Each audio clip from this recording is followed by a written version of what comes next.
Enter the Canon A1, baby. Just look at it. This is a thing of beauty.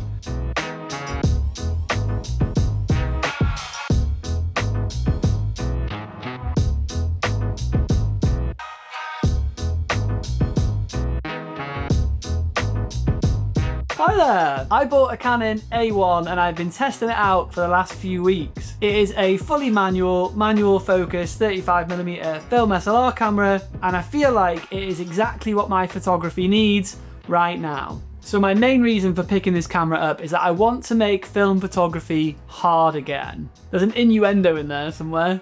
And I'm not saying this in the context of being like, film photography, completed it, mate. Ooh, look at me, I'm dead good with my gigantic telephoto lens. No, I mean it quite literally in the sense that I want to make film photography harder again, in that I want to put barriers back between myself and getting a photo so I can feel like I've earned it a bit more. Because a big part of film photography, for me anyway, has always been that need to do that little bit more just to get the photo. So what the f*** has this got to do with the Canon A1?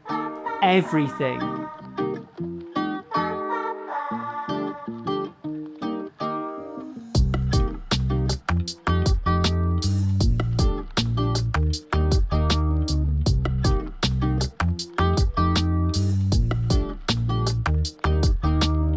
So I may get some shit for what I'm about to say, but I've got a 9-hour flight coming up, and honestly I will pay for the Wi-Fi on the plane and argue it out all the way there if that's what you want. But I genuinely believe that we have gotten to the point with modern camera technology where anyone can pick up a super high-end mirrorless digital camera, slap a gnarly prime lens on the front of it, throw it into full auto mode and come away with a banger photo and have no idea how it happened. And there's nothing wrong with that. I ain't having a go. If you know me personally, or you're familiar with the channel, or we've worked together or anything like that, you will know I am not that guy. I am not that elitist camera club dickhead who goes to bed with his Canon 5D Mark II because it's all he's got left after the divorce. You know I am not that guy. You do you.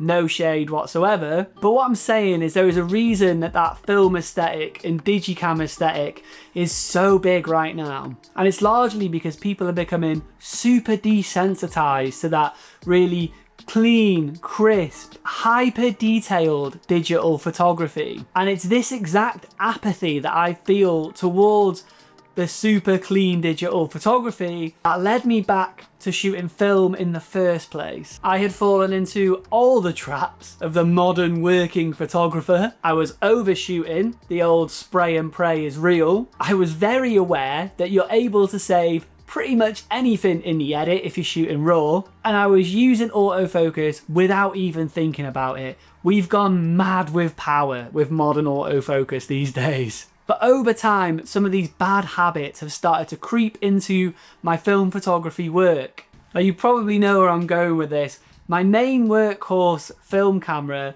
is the Minolta Dynax 7. I use this for so much work stuff because it is an absolutely overpowered beast. Think of a feature, this camera has it. But I started to rely on its really, really good autofocus. I'm shooting film for work, so I'd often just burn through rolls and rolls and rolls of film at a shoot because it's part of the budget. And I'm shooting with film cameras that have super fast burst modes, which brings me back dangerously close to the spray and pray approach. And whilst I absolutely love this film camera, there are times when I feel like it's starting to feel a little too similar to shooting digital. Enter the Canon A1, baby.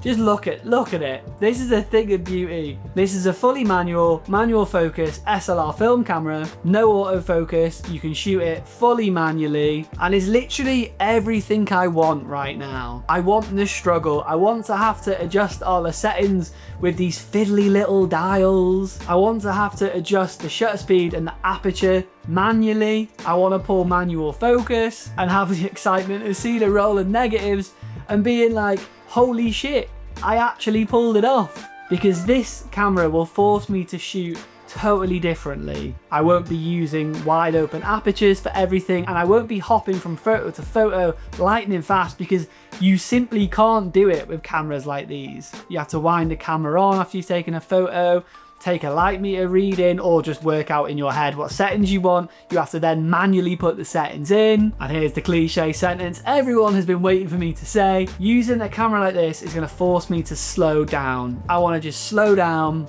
and enjoy taking photos. So in light of all of this, and the fact that I am pretty stoked on these test rolls that have been thrown up on screen throughout this video, I have decided that for my upcoming film photography trip to America, I'm going to make the Canon A1 my primary film camera. Manual focus, manual settings, and hopefully a more considered approach to film photography. One of the things that I love about manual focus is in the time that it takes you to pull manual focus, that is often enough time for you to really consider whether you want the photo or not. I've taken so many mid photos because I've been able to just capture them quickly, but when you're having to pull manual focus and you're being forced to look at your composition that little bit longer, you start to realize, actually, this probably isn't worth pulling the shutter on. And I feel like it can be the difference maker between a roll full of bangers or a roll full of okay photos. And this is the exact sort of thing that I'm wanting to change with my photography, is that I want to activate that part of my brain a little bit more. And in order to do that,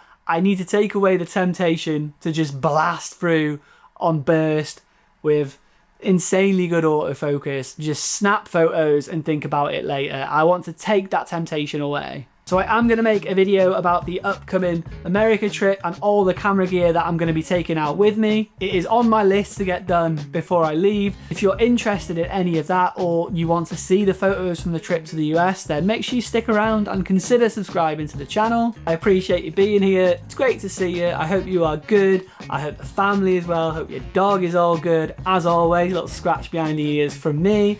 And hopefully I will catch you in the next one. Oh, before I go, I have been making some like little short videos that I'm going to be throwing up on YouTube. If you see any of these pop up, please just leave me a little comment to say that you have seen it, because I don't know. I'm always sort of dubious about throwing up short content, because I feel like if you're not posting it all the time, there is that whole thing of like, will anyone actually see it? So if you do see any of those videos, I'd love it if you could just let me know that you've seen them and that it is worthwhile. Fit check, baby. I can't believe I've gotten through the entire video without talking about this t-shirt. I am so stoked on this t-shirt. Alright, so we have this vintage I Survived Jurassic Park The Ride tee from Universal Studios, obviously. It is like brand new as well. Like this, it feels like it's never been worn. I regret wearing it already. So dope. Alright, anyway, that is me. I'm out. Peace.